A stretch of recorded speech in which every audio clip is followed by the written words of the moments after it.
Morning, Cyber Warriors. I've got a question for you. Have you ever heard of a challenge coin? Some of you who are not familiar or haven't been with the program for very long probably don't know. If you come from the military, you definitely know. Law enforcement as well. It's pretty common in law enforcement. I work for a company and we do a lot of stuff for defense contracting. I've been supporting the Army for 25 years doing this. And I have a handful of challenge coins along the way. In fact, I have one right here. This is from my company. It's a SOS International LLC, and it's a challenge coin. And our motto is challenge accepted. And on the other side of it, let's get that in there. All right, Defense Solutions Group. That's the group that I'm part of. A little cyber shield there with some binary in the background. It's kind of cool, right? It's kind of interesting. Challenge coins are basically there for esprit de corps. And CyberPatriot program issues out challenge coins, and they have something every year. And in fact, the challenge for this year is on the flip side of the coin.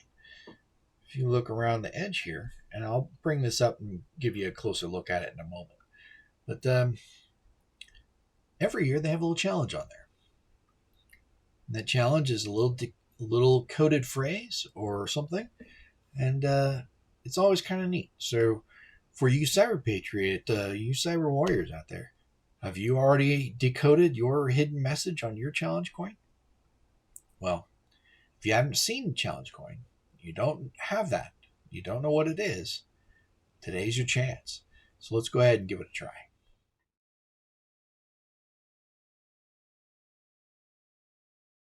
Okay, pause the video here, copy the code from the description below, and figure out what it is and how to decode it.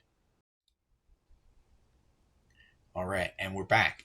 So, what was it encoded with? Really old school. In fact, that is a language that we used to teach here at Fort Huachuca. Not so much anymore, but a number of years ago, all of the Army, actually all the signal across all the different military services would come to Fort Huachuca, and they would learn Morse Code because we were the only place that still taught it back in the late 90s.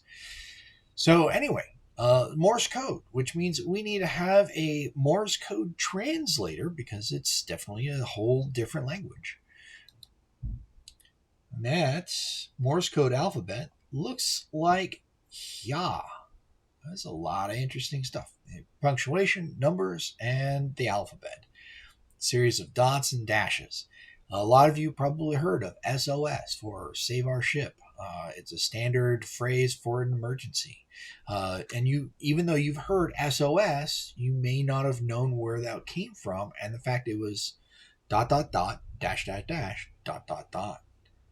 Where do I have that? No, I have that right. So SOS, 3 periods, O, and the is 3 dashes, and the S is 3 periods. So boom, boom, boom, boom, boom, boom, boom, boom, boom. All the booms.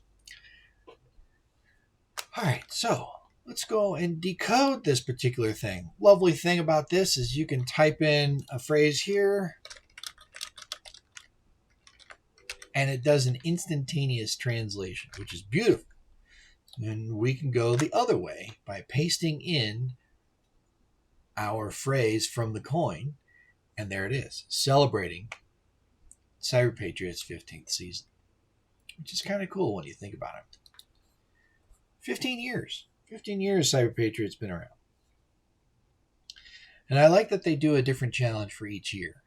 In fact, with this one, CyberPatriot VI, they didn't have it on the back.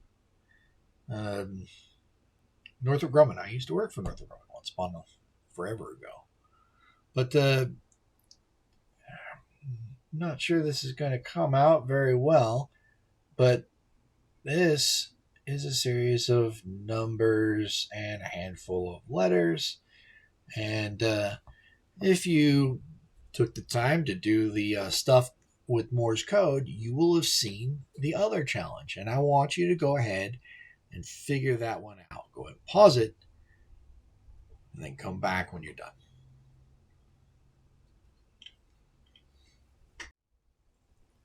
Done already. All right. Well,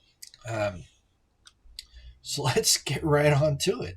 So this one is what? What did we talk about when we were looking at our encoding messages?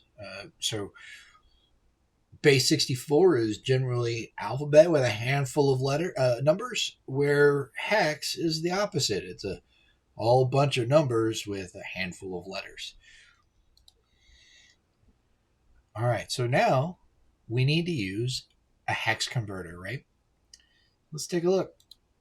We have our code. We're going to plug it in. Automatically translates for us. Now, have you got what it takes?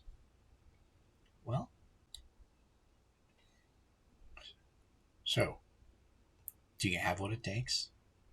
I think you do. Alrighty then, Cyber Warriors.